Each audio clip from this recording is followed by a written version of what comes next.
Hayatta bir kaide vardı. O kaideni geçtiği zaman demek ki sen Allah Subhanahu ve Teala'nın hududun geçsen. Birincisi gerekim sen tekabbür olmayasın yer üzerinde.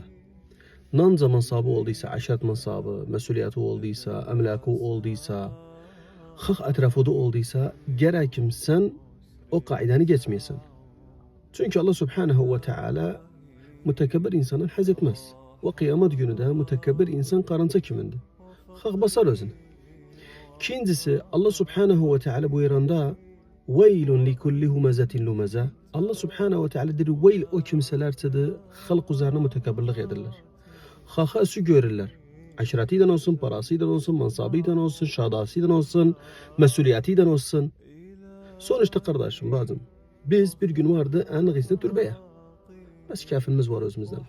Ne paramız vardı, ne şadamız vardı, ne mansabımız vardı, ne himayemiz vardı. Ne baba, ne aşiret. Kimse yoktu yani o da. Özüden ameli o kafini öner. Kafini de bir fatra sonra gider. Bas kalı özüden ameli. Bu güzel canı, bu güzel şekli, bu güzel etiketliği kalmaz. Ne kalı özüden ameli. Fema yakatıl Allah Subhanahu ve Teala ettiği amelden yandırmasın sana.